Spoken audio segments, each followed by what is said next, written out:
बच्चों, आज हम लोग अध्ययन करेंगे थानेश्वर का पुष्यभूति वंश। तो थानेश्वर के पुष्यभूति वंश को ही हम लोग और किस नाम से जानते हैं? आप कहेंगे सर वर्धन राजवंश के नाम से जानते हैं। अब थोड़ी सी हम आपको इनके बारे में चर्चा कर दें, बता दें। देखिए, जब गुप्तों का पतन हुआ तो गुप्तों के पतन होने के बाद हमारा जो प्राचीन भारत है यह अलगाववादी शक्तियों के उदय के कारण यह विखंडित हो गया था और इस विखंडन को पुनः एकता के सूत्र में अगर किसी ने पिरोया है तो ये वर्धन राजवंश है और इसके शासक हर्षवर्धन हैं, जिन्होंने इस देश को पुनः एकता के सूत्र में पिरोया था। अब हमको यहाँ पर जानना है पहली चीज कि पुष्यभूति वंश का संस्थापक कौन है। तो अगर हम पुष्यभूति वंश के संस्थापक की बात करें तो इनका नाम ही है पुष्यभूति। और ये जो पुष्यभूति हैं ये हैं क्या? आप कहेंगे कि सर यह सामंत थे। क्या था इनका स्तर? क्या है? सामंत का है। कौन लिखता है, कौन बताता है ये बात? आप कहेंगे कि सर बाणभट्ट हैं और बाणभट्ट की एक किताब है हर्षचरित या हर्षचरितम। शुद्ध रूप में लिखेंगे तो हर्षचरितम आ जाएगा। ठीक है। अब बच्चों, हमको ये जानना है कि पुष्यभूति वंश के जानने के साधन क्या है। साधन तो हम लोग देखते हैं कि क्या साधन है पुष्यभूति वंश को जानने का। जो साधन है वो क्या क्या है, तो आप याद रखिएगा कि दो ही साधन है। एक है साहित्यिक और दूसरा है पुरातात्विक। पुरातात्विक। तो बच्चों, अगर हम साहित्यिक और पुरातत्व की बात करें तो साहित्य में दो साहित्य को आप याद रखिएगा। एक है संस्कृत साहित्य, संस्कृत भाषा का साहित्य, और दूसरा है चीनी भाषा का साहित्य। चीनी भाषा का साहित्य।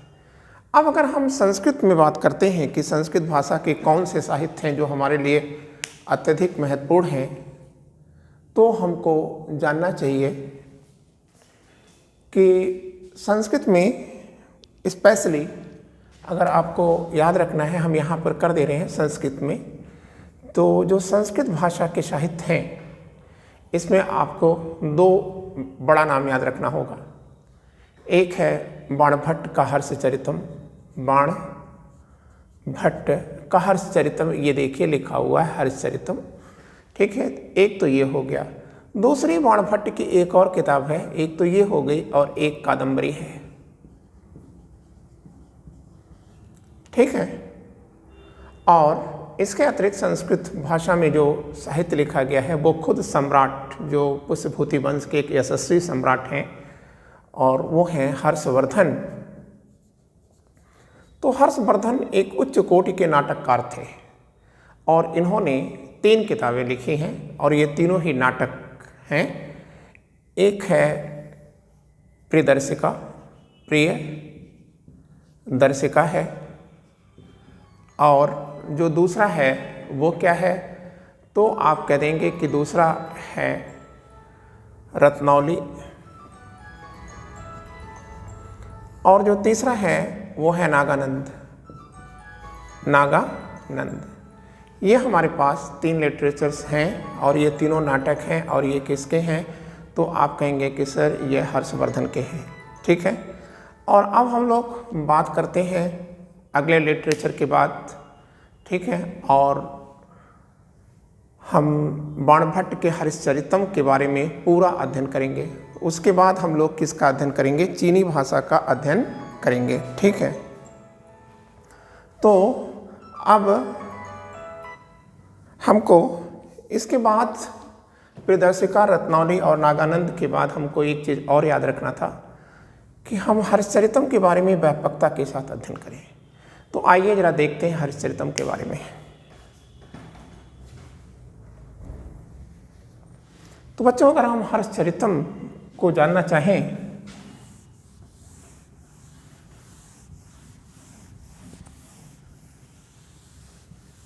तो देखते हैं हर्षचरितम के बारे में। देखिए, जो हर्षचरितम है, पहली चीज़ तो आपने ध्यान रखा कि इसके जो लेखक हैं वो बाणभट्ट हैं, ये आपके सामने लिखा है। और बाणभट्ट क्या हैं, तो इनमें दो चीज़ें आप ज़रूर याद रखिएगा। एक तो यह हर्ष के दरबारी हैं, हर्षवर्धन के ये क्या हैं, दरबारी हैं, ठीक है। एक तो आपने ये चीज़ जाना। अब आप सेकंड चीज़ आपको जो याद रखनी है वो क्या है, तो आप कहेंगे कि सर बाणभट्ट ये हर्षवर्धन के प्रशस्तिकार हैं। प्रशस्तिकार हैं मतलब उनकी प्रशंसा में लिखते रहते हैं, ठीक है, या लिखा है इन्होंने। अब हमको हर्षचरितम के बारे में जानना है, ठीक है। तो हर्षचरितम के बारे में पहला पॉइंट आप याद रखें, ठीक है, कि यह गद्य काव्य में ऐतिहासिक विषय पर लिखा जाने वाला विश्व का पहला लिटरेचर है। किसमें, गद्य और काव्य, मतलब गद्य काव्य में लिखा जाने वाला यह ऐतिहासिक विषय का, ठीक है, क्या है, पहला साहित्य, ठीक है। और अब हमको ये चीज़ जानना है, दूसरा पॉइंट इसके अंदर जानना है कि जो हर्षचरितम है, ठीक है, यह 8 भागों में बटा हुआ है, 8 भागों में बटा हुआ है। ये जो आपने भाग लिखा है, इसको हर्षचरितम में क्या लिखा गया है, आप कहेंगे कि सर इसी को उच्छ्वास लिखा गया है, उच्छ्वास। और उच्छ्वास का मतलब क्या है, आप कहेंगे कि सर उच्छ्वास का मतलब अध्याय होता है, अध्याय, ठीक है। ये चीज़ें हो गई। अब बच्चों हमको अगली बात करना है, ठीक है, कि प्रत्येक उच्छ्वास में क्या विवरण दिया गया है। जो 8 ही उच्छ्वास लिखे गए हैं, इनमें से किस में क्या विवरण दिया गया है। तो आइए हम देखते हैं कि जो पहला उच्छ्वास है इसमें क्या विवरण दिया गया है। तो आप कहेंगे जो फर्स्ट उच्छ्वास है, ये देखिए उच्छ्वास लिखा है ना, तो जो पहला उच्छ्वास है इसमें हर्ष की जीवनी दी गई है। क्या दिया गया है, हर्ष के जीवन और उनके परिवार का विवरण दिया गया है। दूसरा जो उच्छ्वास है ये स्पेशली हर्ष के बचपन की बात करता है, मतलब हर्ष के बचपन की बात करता है। और बच्चों हम लोग तीसरा अगर उच्छ्वास की बात करें तो इसमें श्रीकंठ जनपद और थानेश्वर का विवरण दिया गया है। किसका, श्रीकंठ जनपद का, और किसका, आप कहेंगे कि सर थानेश्वर का विवरण दिया गया है। जो चौथा है हम इसके बारे में जानते हैं, इसमें प्रभाकर वर्धन, मतलब प्रभाकर वर्धन, ठीक है, और उनके दोनों बेटे जो हैं, या आप कह सकते हैं कि प्रभाकर वर्धन हैं, और उनके परिवार का पूरा विवरण दिया गया है। उनकी संतानें हैं, उनकी पत्नी है, उनकी बेटी है, ठीक है। और एक चीज़ याद रखिएगा, या पूरा लिख लीजिए आप, प्रभाकर वर्धन की पत्नी यशोमती का भी विवरण इसी में है। इसी में उनके दोनों बेटे राजवर्धन और हर्षवर्धन का विवरण है, ठीक है। और इसी में उनकी बेटी राजश्री का भी विवरण है। और राजश्री की जो शादी हुई है ग्रह वर्मा के साथ, इसका भी विवरण यहाँ इन्होंने दिया है, ठीक है। राजश्री और ग्रह वर्मा की जो विवाह है, कन्नौज के राजा हैं ये ग्रह वर्मा, इनके विवाह की भी पूरी व्याख्या दी गई है, ठीक है। अब जो 5वां उच्छ्वास है हम उसके बारे में भी जानते हैं। जो 5वां उच्छ्वास है बच्चों, इसमें हूणों के आक्रमण की जानकारी दी गई है, हूणों के आक्रमण की जानकारी दी गई है। और इसके साथ साथ एक बात और बताया गया है इसके अंदर, वो भी हमको जानना ज़रूरी है, और वो है प्रभाकर वर्धन की जो मृत्यु मतलब डेथ है, उसका भी विवरण यहाँ पर दिया गया है। तो आपने इतनी बातें सीख ली, और अब हम लोग आगे की बातें सीखेंगे, ठीक है। तो देखिए, जो हम आगे की बातें सीखने जा रहे हैं, अब हमारे सामने बचा क्या, तो आप कहेंगे छठा बचा, छठा उच्छ्वास या छठा अध्याय। तो बच्चों जो छठा अध्याय है, इसमें क्या किया गया है, राजवर्धन द्वारा सन्यासी बनने की घोषणा की गई है। मतलब पिता प्रभाकर वर्धन की मौत के बाद जो राजवर्धन है ये क्या बनना चाह रहे हैं, आप कहेंगे सन्यासी बनने की उन्होंने घोषणा कर दिया है। किसने कर दिया है, आप कहेंगे राजवर्धन ने, ठीक है, सन्यासी बनने की घोषणा किया है, ठीक है। और यही जो छठा है इसमें ग्रह वर्मा की, मतलब इनके जीजा या प्रभाकर वर्धन के दामाद, या आप कह सकते हैं कि राजश्री के हस्बैंड, ठीक है, की हत्या की बात भी की गई है। क्लियर। और हत्यारे का नाम भी बताया गया है, ठीक है, मालवा के शासक देवगुप्त को और गौड़ या बंगाल के शासक शशांक को, ठीक है, क्या बताया गया है, राजवर्धन का हत्यारा भी बताया गया है, ग्रह वर्मा का हत्यारा भी बताया गया है, ठीक है। अब छठा आपने देख लिया, अब सातवां में आपको देखना है, ठीक है, कि हर्षवर्धन का सैन्य अभियान बताया गया है, ठीक है ना। सातवें में हर्षवर्धन का सैन्य अभियान बताया गया है, ठीक है, किन्होंने, हर्षवर्धन ने जो सैनिक अभियान किया है इसका विवरण भी दिया गया है। अंतिम या आठवां जो उच्छ्वास है इसमें क्या दिया गया है, आप कहेंगे राजश्री की खोज है, राजश्री की खोज और इस खोज में बौद्ध भिक्षु दिवाकर मित्र का सहयोग, बौद्ध भिक्षु लिख लीजिएगा, दिवाकर मित्र द्वारा दिया जाने वाला सहयोग की बातें भी की गई हैं।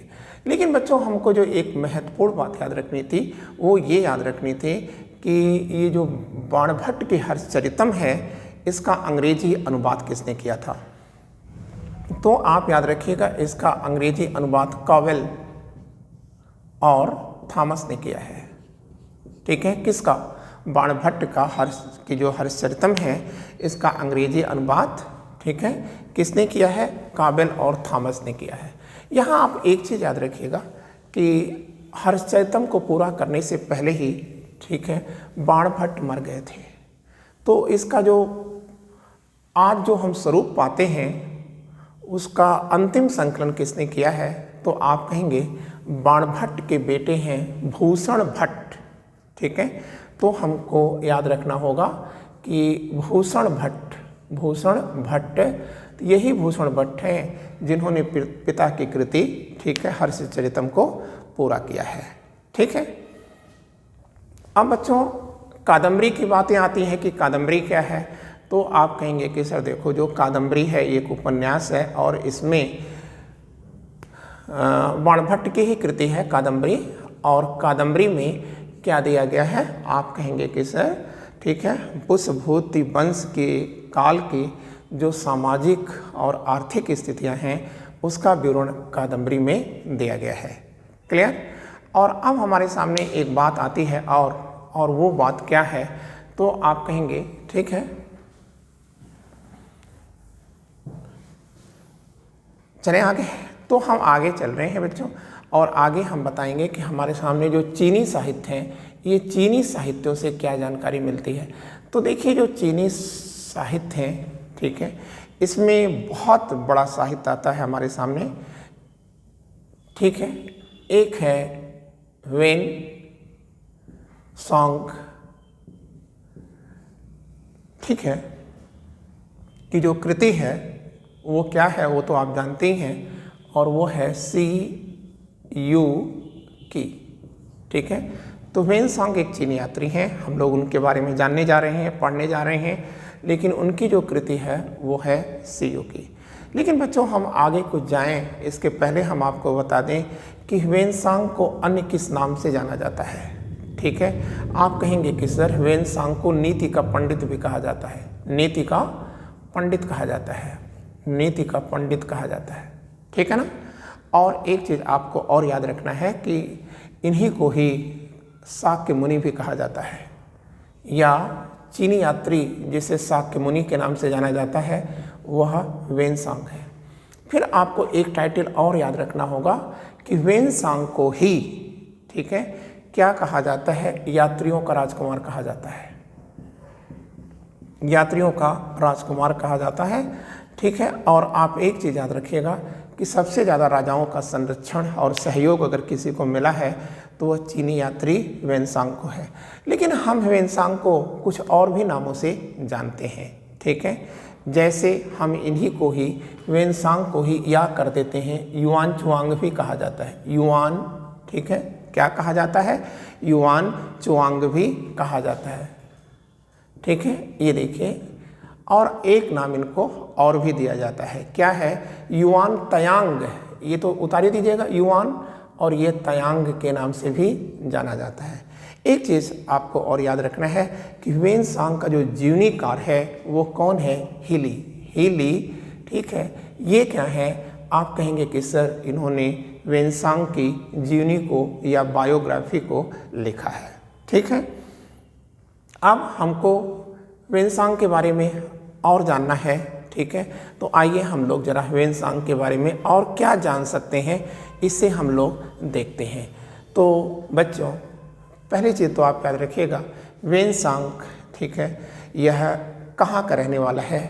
तो आप कहेंगे कि सर ह्वेनसांग यह चीन के होनन प्रांत के रहने वाले हैं, होनन, ठीक है। ये चीन के होनन प्रांत के रहने वाले हैं और इसी होनन प्रांत में, ठीक है, एक स्थान है और उस स्थान का नाम क्या है। तो आप कहेंगे कि सर उस स्थान का नाम है लियोयंग, लुयोयंग, और इसी लुयोयंग में इनका जन्म हुआ था, ठीक है, क्लियर। अब आपको याद रखना है कि जो देखिए ये ह्वेनसांग है, इनका अगर आपसे पूछा जाता है कि इनका मूल नाम क्या है, मतलब ह्वेनसांग का जो मूल नाम है, ठीक है, या आप कह सकते हैं कि इनका जो बचपन का नाम है वो है चेन आई, चेन आई, ठीक है, चेन आई, क्लियर ना। तो ये इनका मूल नाम है, ठीक है। अब देखिए ह्वेनसांग यहाँ क्यों आए हैं। जाहिर सी बात है कि ह्वेनसांग एक बौद्धिस्ट हैं और बौद्ध धर्म के बारे में जानने के लिए वह बौद्ध धर्म की जन्मस्थली भारत में आए हैं, ठीक है, या उनकी कर्मस्थली के लिए वो यहाँ पर आए हैं, ठीक है। अब सवाल यहाँ पर है कि ह्वेनसांग ने अपनी यात्रा को कहाँ से प्रारंभ किया था। तो आप कहेंगे कि सर यात्रा का आरंभ, ठीक है, ह्वेनसांग की जो यात्रा है इसका आरंभ कहाँ से होता है। आप कहेंगे कि सर आरंभ होता है चंगन से। अब ये चंगन क्या है, आप कहेंगे कि सर तांग वंश की राजधानी है। किसकी राजधानी है, आप कहेंगे चीन का एक प्रसिद्ध राजवंश है तांग, और इसी तांग वंश की राजधानी है क्या, चंगन, ठीक है। और उनकी यात्रा जो है यहीं से आरंभ होती है, ठीक है ना बच्चों। और अब आप याद रखिएगा, फिर ये चंगन से चलते हैं और मध्य एशिया मार्ग का, ठीक है, मध्य एशिया मार्ग, या आप कह सकते हैं कि मध्य एशिया मार्ग में क्या क्या आ जाएगा। तो आप कहोगे कि सर इसमें ताशकंद आ जाएगा, समरकंद आ जाएगा, ठीक है, और क्या आ जाएगा, आप कहेंगे काबुल आ जाएगा, ठीक है। तो ये ताशकंद मार्ग, मध्य एशियाई मार्ग का प्रयोग करते हुए, ठीक है, ये कहाँ प्रवेश कर रहे हैं, खैबर दर्रे में प्रवेश करते हैं। खैबर दर्रे से जब ये नीचे उतरते हैं तो भारतीय भूमि पर इनका पैर आता है, मतलब कपिसा में इन्होंने भारतीय भूमि पर कदम रखा है। फिर ये कपिसा से कहाँ जा रहे हैं, तो आप कहेंगे कि सर ये कपिसा से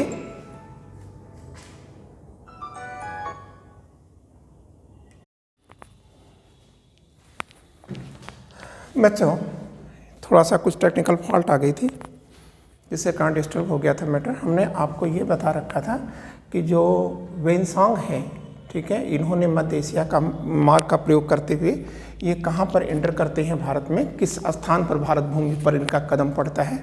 तो हमने आपको बताया कि कपिसा में जो है इनका पहला कदम भारतीय भूभाग पर पड़ता है, ठीक है ना। अब देखिए ये जो कपिसा है, कपिसा से चलकर ये थानेश्वर जाते हैं, ठीक है, पुष्पभूति वंश की जो राजधानी है थानेश्वर, यहाँ पहुँचते हैं, ठीक है। और अब हमको एक चीज़ याद रखना होगा, ठीक है, कि थानेश्वर में इनकी मुलाकात किससे होती है, जयगुप्त नाम के एक बौद्ध भिक्षु से होती है, ठीक है। ये जयगुप्त क्या है, आप कहेंगे कि सर एक बौद्ध भिक्षु है, ठीक है ना। और अब आप याद रखिएगा कि जो ये बौद्ध भिक्षु है, ठीक है, इसी ने क्या किया है, ह्वेनसांग को क्या किया है, बौद्ध धर्म की शिक्षा दिया है, ठीक है ना। अब हमको एक चीज़ याद रखना होगा कि थानेश्वर में ही जयगुप्त मिलते हैं ना, ये तो आपने पढ़ लिया। अब बच्चों हमको एक चीज़ और याद रखना है, और वो क्या है कि थानेश्वर से ये कहा जाता है, वेनसांग कहा जाता है। तो थानेश्वर से जो वेनसांग है, थानेश्वर से ये कन्नौज को जाते हैं, ठीक है। और आपको यहाँ पर हाईलाइट कर लेना है मैटर को, ठीक है। वो क्या है कि वेनसांग ने कन्नौज को महोदय नगर के नाम से पुकारा है। किस नाम से पुकारा है? आप कहेंगे कि सर महोदय नगर के नाम से पुकारा है, ठीक है। फिर आपको याद रखना है कि फिर यहाँ से होते हुए ये कहाँ पहुँच रहे हैं, तो आप बताओगे कि सर फिर ये पहुँचते हैं एक प्रोमिनेंट प्लेस पर, और वो प्रोमिनेंट प्लेस क्या है? आप कहोगे कि सर वो प्रोमिनेंट प्लेस है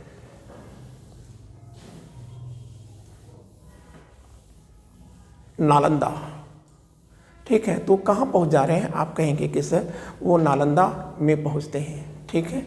तो आइए हम लोग देखते हैं कि वेनसांग नालंदा में कब पहुँच रहे हैं। तो हमने आपको बताया कि 637 में यह नालंदा पहुँचता है, ठीक है। 637 ईस्वी में वेनसांग कहाँ पहुँच रहे हैं? तो आप कहेंगे नालंदा पहुँचते हैं।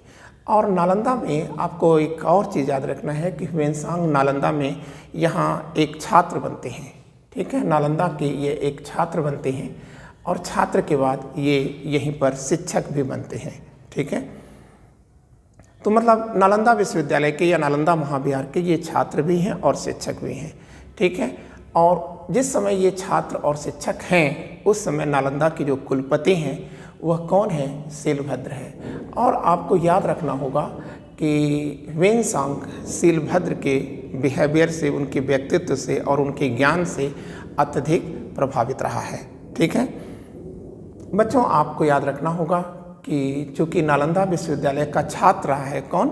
वेनसांग। तो आज जो है वेनसांग के आप कह सकते हैं कि मतलब समर्पण में, ठीक है, वहाँ पर नालंदा में एक भवन का निर्माण किया गया है जिसे वेनसांग मेमोरियल के नाम से जाना जाता है। वेनसांग मेमोरियल के नाम से जाना जाता है, ठीक है ना बच्चों। और अब हमको देखना है कि वेनसांग सामाजिक जीवन के बारे में क्या बताता है। तो आप लिख लीजिएगा, सामाजिक जीवन पुष्यभूति काल में या पुष्यभूति राजवंश के काल में, ठीक है, उत्तर भारत की जो सामाजिक स्थिति है वह क्या थी। तो पहली चीज़ आप याद रखिएगा कि वो कहता है कि यहाँ पर वर्ण है, मतलब वर्णवादी समाज है, ठीक है, और यहाँ पर जातियाँ भी हैं, ठीक है, और इनका निर्माण जो है जन्म से होता है। फिर कहता है कि जो विवाह होता है, ठीक है, यह विवाह लोग अपनी ही जाति में करते हैं, अपनी जात से बाहर विवाह नहीं करते, ठीक है। फिर विधवाओं की स्थिति कहता है कि देखिए जो विधवाओं की स्थिति है भाई, पहली चीज़ तो विधवा विवाह की अनुमति नहीं है, ठीक है, विधवा विवाह की अनुमति नहीं है, और विधवाओं की जो स्थितियां हैं वो अत्यधिक दयनीय हैं।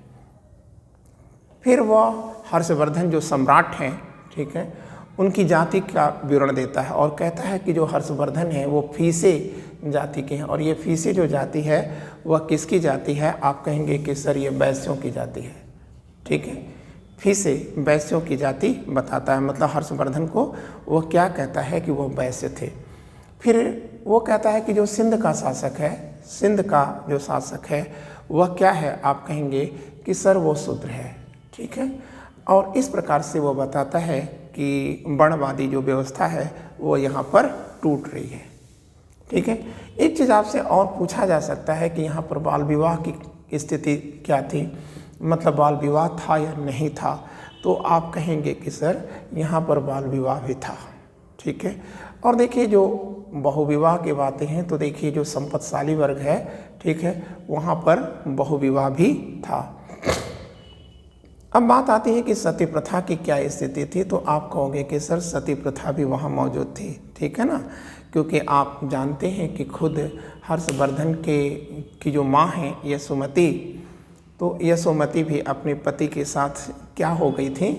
तो आप कहेंगे कि सती हो गई थी, ठीक है। अब बच्चों जब सामाजिक जीवन की बात हम लोग कर रहे थे तो आप याद रखिएगा कि वो कहता है कि हर्षवर्धन की हत्या करने के लिए, ठीक है, ब्राह्मणों ने एक षड्यंत्र किया था। ब्राह्मणों ने एक षड्यंत्र किया था। एग्जैक्टली ब्राह्मणों ने यह षड्यंत्र क्यों किया था? तो आप याद रखिएगा कि जो हर्षवर्धन है यह अपने धर्म को परिवर्तित कर चुका था और वह वैदिक धर्म के स्थान पर, ठीक है, वह बौद्ध धर्म को अपना लिया था। और कन्नौज में उसने क्या किया था, एक बौद्ध कांग्रेस या सम्मेलन का आयोजन किया था, है ना। तो जब उसने बौद्ध सम्मेलन का आयोजन किया था तो 21 दिन तक यह चला था और सम्मेलन, और उसके बाद ब्राह्मणों ने क्या किया था कि हर्षवर्धन की हत्या की कोशिश किया था। लेकिन चूंकि वर्णवादी व्यवस्था के अनुसार ब्राह्मणों को मौत की सज़ा नहीं दी जा सकती, इसलिए हर्षवर्धन ने क्या किया था कि ब्राह्मणों को अपने साम्राज्य से निकल जाने या निकाल देने का निर्देश दिया था, ठीक है। और अब हमको याद रखना है कि वेनसांग कहता है कि भारत में अंत्येष्टि कैसे की जाती है। अंत्येष्टि का मतलब आप जानते हैं, ठीक है, मतलब मरने के बाद के जो क्रियाकर्म होते हैं उनकी बात कहता है। तो कहता है कि अंत्येष्टि की यहाँ पर 3 प्रक्रियाएं हैं, ठीक है, 2 हो गया और तीसरी प्रक्रिया हम आपके सामने लिख रहे हैं। तो बच्चों जो तीसरी प्रक्रिया है हम उसकी बात करते हैं, तो नहीं, ये सब की बात करते हैं। पहली चीज़ तो आप याद रखिएगा कि जैसे आज लोग जलाते हैं वैसे लोग उस समय भी जलाते थे।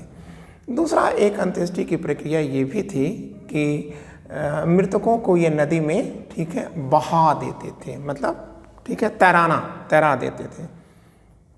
और तीसरा था कि जंगल में रख करके, लाश को जंगल में रख करके और उसे चील, कौवे, सियार इत्यादि को खाने के लिए छोड़ जाते थे, ठीक है ना।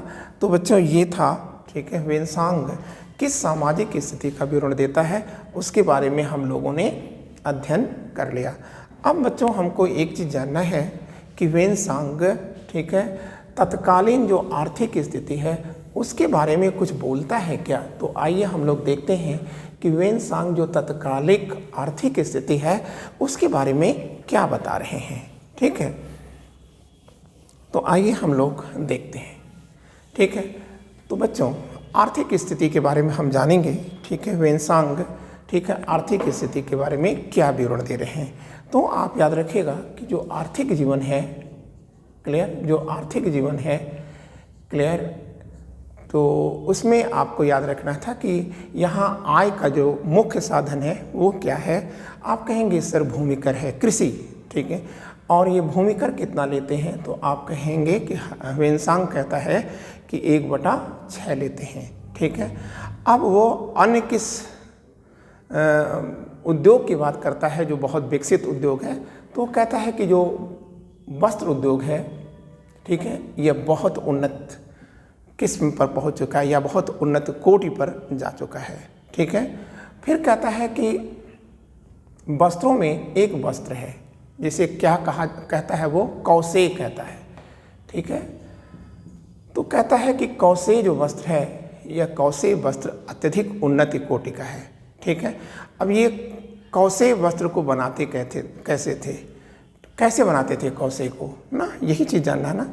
तो आप कहेंगे कि सर कौशे वस्त्र बनाने की विधि थी कि सूत को और ऊन को, ऊन मतलब आप जानते हैं जिससे स्वेटर बनता है, सूत और ऊन को मिला करके क्या बनाया जाता था, कौशे नामक का वस्त्र बनाया जाता था। बच्चों एक चीज़ हमको और याद रखना है कि वेनसांग कहता है कि इस युग में, मतलब पुष्यभूति वंश का जो टाइम है, ठीक है, वो कहता है कि इस युग में चावल की एक बहुत अच्छी किस्म यहाँ पाई जाती है और वह क्या है, महासालीवर्धन, वर्धन, ये क्या है, सबसे अच्छे किस्म का चावल है, ठीक है। फिर वो कहता है कि इस समाज के लोग या साम्राज्य के लोग नमक के लिए भड़ौस पर निर्भर हैं। भड़ौस से मतलब नमक को प्राप्त किया जाता था। अब हमने आर्थिक जीवन देख लिया, तो अब हमारे सामने एक बात आती है कि तत्कालीन शिक्षा व्यवस्था का वो क्या विवरण दे रहा है, कौन विवरण दे रहा है? आप कहेंगे कि सर वेनसांग। तो बच्चों देखिए, जो शिक्षा व्यवस्था है उसके बारे में क्या बोलते हैं वेनसांग। वो कहते हैं कि देखिए, नालंदा, और वल्लभी, ठीक है, ये 2 बौद्ध यूनिवर्सिटियां हैं। ठीक है, कैसी यूनिवर्सिटियां हैं? आप कहेंगे कि यह दोनों ही सर बौद्ध यूनिवर्सिटियां हैं। ठीक है, लेकिन देखिए वैसे तो आपने इसके पहले पढ़ा था कि नालंदा जो है वो महायान की यूनिवर्सिटी है, लेकिन अब ये कहता है कि नालंदा और वल्लभी जो है वो हीनयान संप्रदाय की यूनिवर्सिटी है। तो आपको ये चीज़ याद रखना होगा। ठीक है, अन्य कहते हैं महायान का और ह्वेनसांग कहता है कि वो हीनयान की यूनिवर्सिटियाँ हैं। ठीक है, और अब वो वल्लभी के कुछ टीचरों का उल्लेख करता है। ठीक है, तो जिसमें आप कह सकते हैं कि थोड़ा सा नाम हम लिख देते हैं टीचरों का नाम। तो आप कहेंगे जयसिंह हैं, गुणमती हैं और स्थिरमती हैं। गुणमती और स्थिरमती हैं। क्लियर? इसके साथ साथ वह एक और बड़े शिक्षा केंद्र का नाम लेता है। ठीक है, और वह शिक्षा केंद्र है पल्लव राजधानी कांची।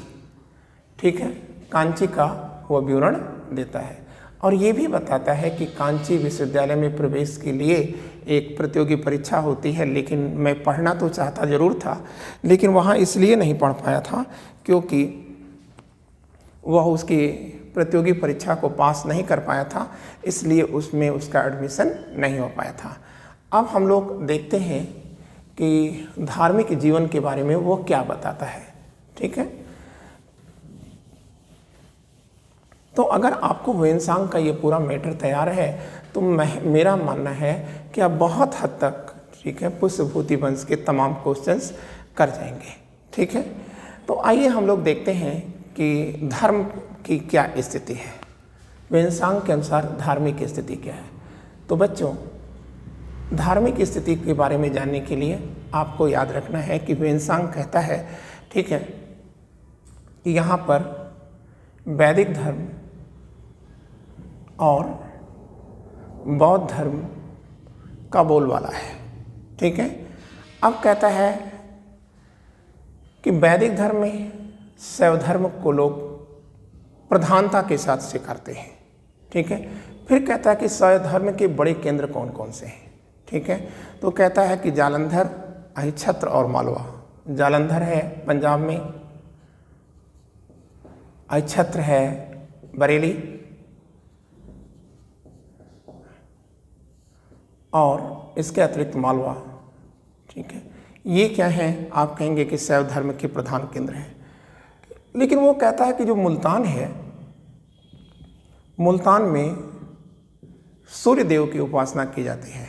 ठीक है, और वो यहाँ पर सूर्य मंदिर का भी उल्लेख करता है और कहता है कि इसी सूर्य मंदिर में देवदासियाँ रहती हैं, मतलब देवदासी प्रथा की भी वो जानकारी देता है। किस मंदिर की देवदासी प्रथा का विवरण देता है? तो आप कहेंगे कि सर, ठीक है, सूर्य मंदिर की देवदासी प्रथा की जानकारी देता है। फिर वो एक शक्ति संप्रदाय की बात करता है। शक्ति मतलब दुर्गा संप्रदाय के प्रचलन की भी जानकारी देता है और कहता है कि जो शक्ति संप्रदाय है इसमें नरबलि की प्रथा है। ठीक है, और वो कहता है कि मैं एक बार जो है खुद पकड़ लिया गया था और लोग मेरी बलि देने जा रहे थे, लेकिन तूफानों के कारण मैं बच गया था। फिर वो कहता है कि जो भारत के लोग हैं, ठीक है, उनके लिए गंगा जो नदी है ये पवित्र नदी है और गंगा और यमुना का जो संगम है उसी पर प्रयागराज बसा हुआ है। ठीक है, और प्रयागराज में ही हर प्रति 5वें वर्ष बाद या 5 वर्ष बाद, ठीक है, उपस्थित होता है। ठीक है, और वहीं पर, ठीक है, महामोक्ष परिषद का आयोजन करता है। कौन सा परिषद? महामोक्ष परिषद का आयोजन करता है। और ये भी कहता है, ठीक है, कि ये जो महामोक्ष परिषद है, ठीक है, उसमें जो 6ठी महामोक्ष परिषद है उसमें मैं भी शामिल हुआ था, हर्षवर्धन के साथ मैं भी शामिल हुआ था और मैंने देखा था कि यह महामोक्ष परिषद 75 दिन तक चला था और इसमें हर्षवर्धन ने 3 देवों की उपासना किया था। किसकी? शिव की किया था और किसकी किया था? सूर्य की किया था और किसकी किया था? बुद्ध की उपासना किया था। ठीक है, और इसके बाद फिर कहता है कि उसने सब कुछ अपना दान दे दिया था, लेकिन बहन जो राजश्री हैं उनके दान को प्राप्त करके, ठीक है, फिर वह कहाँ जाता है, आप कहेंगे कन्नौज को वापस आता है। फिर वो कहता है, ह्वेनसांग ये भी कहता है कि मैं खुद यहीं से प्रयाग से ही अपनी वापसी यात्रा करता हूँ और वापसी यात्रा करता हूँ, ठीक है ना बच्चों। और कहता है कि यहीं से मैंने हर्षवर्धन से विदाई मांगा है और नमक की पहाड़ियों से होते हुए मैं कहाँ चला जाता हूँ, अपने देश चीन को वापस चला जाता हूँ, ठीक है। ये थे ह्वेनसांग जिनके बारे में मैंने आपको बहुत कुछ बताया है, ठीक है। और आपको ये भी याद रखना होगा, ठीक है, कि कामरूप के शासक भास्कर वर्मा भी ह्वेनसांग को बहुत चाहते थे और हर्ष भी बहुत चाहते थे। और जब वे हर्षवर्धन ने कामरूप के शासक भास्कर वर्मा से कहा था कि आप यात्री को या ह्वेनसांग को हमारे दरबार के लिए भेज दें, तो भास्कर वर्मा ने कहा था कि मैं ह्वेनसांग को देने से अच्छा अपने सिर को देना पसंद करूंगा, ठीक है ना। तो ये चीज़ें आप याद रखेगा। और उसके बाद का मतलब ये नहीं कि सिर लिया या दिया, ये कोई मतलब नहीं है, ठीक है। समझौता होता ही होता है और वो समझौता हुआ। तो अब तक आपने देखा था लिटरेचर, अब हम लोग देखते हैं पुष्पभूति वंश के जानने के जो पुरातात्विक साधन हैं वो क्या क्या हैं। तो बच्चों हम लोग देखते हैं पुष्पभूति वंश के जानने के पुरातात्विक साधन। तो पुरातात्विक साधन में हमारे सामने आता है एक वंशखेड़ा अभिलेख, वंशखेड़ा अभिलेख आता है। तो सबसे पहले तो हमको ये चीज़ जानना होगा कि वंशखेड़ा की मतलब जो अभिलेख है यह कब का है, ठीक है। तो आप याद रखिएगा कि जो वंशखेड़ा है यह 22 हर्ष संवत का है, हर्ष संवत का है, ठीक है। तो जब हमने 22 हर्ष संवत लिखा तो हम आपको बता दें कि 606 में हर्षवर्धन की ताजपोशी हुई थी और यही 606 ईस्वी में शुरू होता है हर्ष संवत। तो इसका मतलब ये है कि 606 ईस्वी एक हर्ष संवत हो गया, ठीक है। तो ऐसी स्थिति में 22 हर्ष संवत है, तो 22 और 6 28, इसका मतलब 22 हर्ष संवत इक्वल टू हो जाएगा 628 ईस्वी। तो वंशखेड़ा अभिलेख 628 ईस्वी का है। और इसमें क्या उल्लेखित है, क्या जानकारी मिलती है? आप कहेंगे कि सर इसमें जानकारी मिलती है कि हर्षवर्धन ने अहिच्छत्र, ठीक है, भुक्ति है, भुक्ति मतलब प्रांत है, भुक्ति में एक विषय है या जिला है अंगदिया, अंग दिया, ठीक है ना। और इसी अंगदिया जो विषय है या जिला है, इसी का एक गांव है मरकट सागर, मरकट सागर। और ये जो मरकट सागर गांव है यह हर्षवर्धन ने 2 ब्राह्मणों को दान में दिया है। ये ब्राह्मण कौन हैं? आप कहेंगे सर बालचंद्र हैं और भट्ट स्वामी हैं। बालचंद्र और भट्ट स्वामी को इन्होंने क्या दिया है? दान में दे दिया है, ठीक है ना। बालचंद्र और भट्ट स्वामी को यह भूभाग दान में दिया गया है, ठीक है। और इसी प्रकरण में एक और चीज़ दी गई है और वो क्या है? राजश्री प्रकरण की जानकारी दी गई है, ठीक है। अब राजश्री प्रकरण क्या है वो तो हम लोग आगे चल के देखेंगे, ठीक है। राजश्री प्रकरण भी बताया गया है और इसी में राजवर्धन की हत्या, राजश्री प्रकरण में ही राजवर्धन की हत्या भी होती है, इसकी भी जानकारी दी गई है। मेरे बच्चों अगला जो अभिलेख है वो है मधुबन अभिलेख, मधुबन अभिलेख। ये मऊ डिस्ट्रिक्ट में आता है, ठीक है। पूर्वी उत्तर प्रदेश का एक डिस्ट्रिक्ट है मऊनाथ भंजन या मऊ, और इसी में आता है मधुबन, ठीक है। मधुबन अभिलेख ये कब का है? तो आप कहेंगे सर ये 631 ईस्वी का है ये, ठीक है। और इसमें क्या है? आप कहेंगे इसमें भी ग्रामदान की जानकारी दी गई है। और वो ग्रामदान कहाँ का है? आप कहेंगे श्रावस्ती भुक्ति में एक स्थान है सोमकुंडा, सोमकुंडा। और इसी जो सोमकुंडा है, ठीक है, इसी सोमकुंडा को, ठीक है, दान में दिया गया है, ठीक है। और अब इसमें भी राजवर्धन प्रकरण की जानकारी दी गई है, ठीक है। अब बच्चों एक हमारे सामने बहुत महत्वपूर्ण अभिलेख आता है और वो है ऐहोल अभिलेख। ठीक है, तो आइए हम लोग जरा देखते हैं ऐहोल अभिलेख क्या है। ठीक है,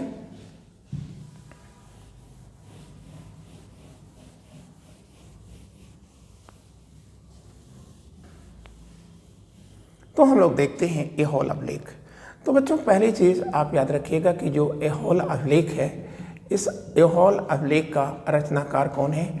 तो आप कहेंगे कि सर रवि कीर्ति हैं, रवि कीर्त हैं। अब ये रवि कीर्त कौन है? आप कहेंगे पुलकेशियन सेकंड या चालुक्य शासक पुलकेशियन, ठीक है, सेकंड के यह दरबारी हैं। ये पुलकेशियन सेकंड क्या है? चालुक्य शासक हैं। ठीक है, चालुक्य राजवंश के शासक हैं और उन्हीं के यह दरबारी हैं। और ये जो अभिलेख है यह 633 AD का है, ईस्वी का है। ठीक है ना। और बच्चों इसमें क्या दिया गया है? तो आप कहेंगे पुलकेशियन सेकंड और हर्षवर्धन के बीच लड़े जाने वाले, हर्ष के बीच लड़े जाने वाले युद्ध का विवरण दिया गया है। लेकिन इसमें यह नहीं बताया गया कि इस युद्ध में कौन हारा और कौन जीता। ठीक है। अब हमारे सामने एक और पॉइंट निकल कर आता है, वो हमें जानना होगा। मोहरें, पुष्पभूति वंश की जो मोहरें हैं, हमें उसके बारे में जानना है। तो आप देखिए मोहरें कौन कौन सी हैं। तो बच्चों हमें याद रखना है कि पुष्पभूति वंश की 2 मोहरें प्राप्त होती हैं। 2 मोहरें प्राप्त होती हैं। एक मोहर जो होती है यह नालंदा से प्राप्त होती है और दूसरी होती है सोनपत से। ठीक है। तो अब आपको याद रखना है कि जो नालंदा की मोहर है ये मिट्टी की है और सोनपत की जो मोहर है ये तांबे की है। और इन दोनों मोहरों पर क्या है? ठीक है, आप कहेंगे राजवर्धन और हर्षवर्धन दोनों का नाम लिखा हुआ है। ठीक है, लेकिन ये जो सोनपत है इसमें आप याद रखिएगा हर्षवर्धन का पूरा नाम उत्कीर्ण किया गया है, महाराजाधिराज हर्षवर्धन। ठीक है। अब बच्चों हमको याद रखना है सिक्का। ठीक है, तो आप याद रखिएगा कृष्णदत्त वाजपेयी को, ठीक है, हर्षवर्धन का एक सोने का सिक्का मिला है, स्वर्ण सिक्का मिला है। तो ये जो स्वर्ण सिक्का मिला है इसके 2 भाग होंगे ना, एक मुख्य भाग होगा और एक पृष्ठ भाग होगा। ठीक है ना। तो जो मुख्य भाग है और पृष्ठ भाग है हम उसके बारे में देखते हैं। तो आप याद रखें कि मुख्य भाग पर क्या लिखा गया है। आप कहेंगे हर्षवर्धन को परम भट्टारक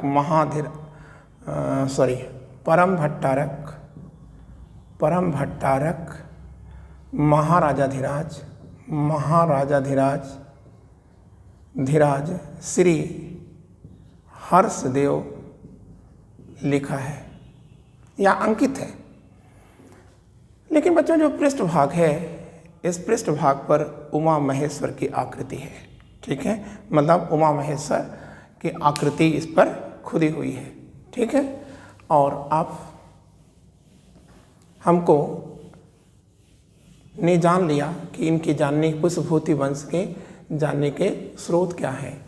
लेकिन अब हमको याद रखना है कि पुष्पभूति वंश का पहला शासक जिसका इतिहास हमें मिलता है वह कौन है। ठीक है।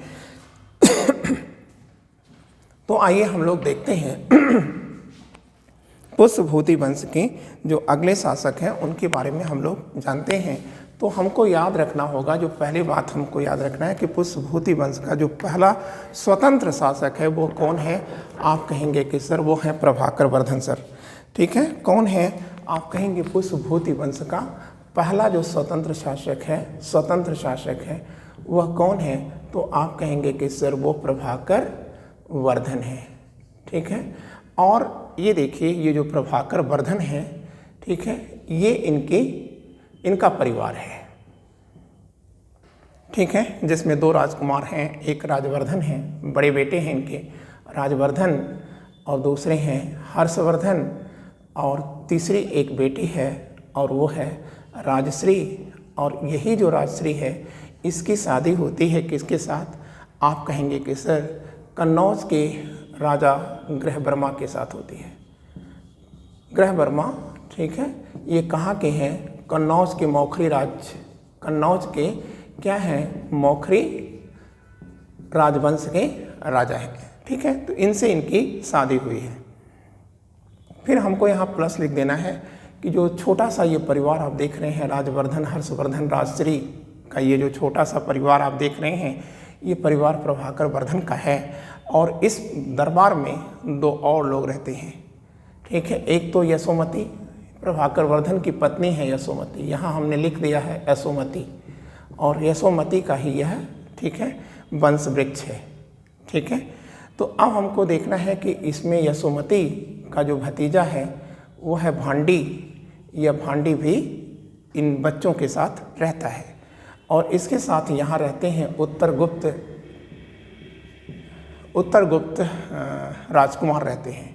तो उत्तरगुप्त वंश के जो राजकुमार हैं ये कौन कौन हैं? आप कहेंगे कि सर एक तो कुमारगुप्त है और दूसरा है माधवसेन गुप्त है, ठीक है। तो इस प्रकार से यह एक छोटा सा घरौंदा है इनके परिवार का, ठीक है।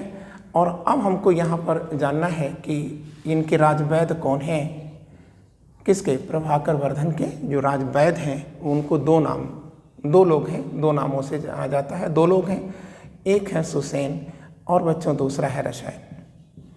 ये 2 राजवैद्य हैं, ठीक है।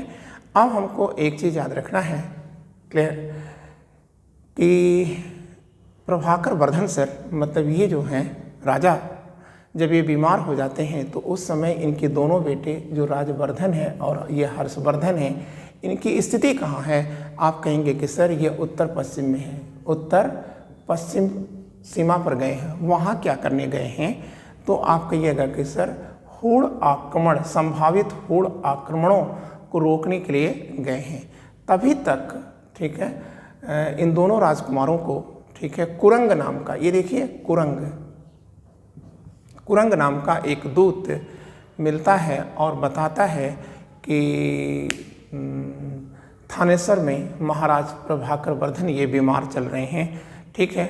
और मतलब आप कह सकते हैं कि उनकी मृत्यु की सूचना भी कौन देता है? तो आप कहेंगे कुरंग देता है, ठीक है।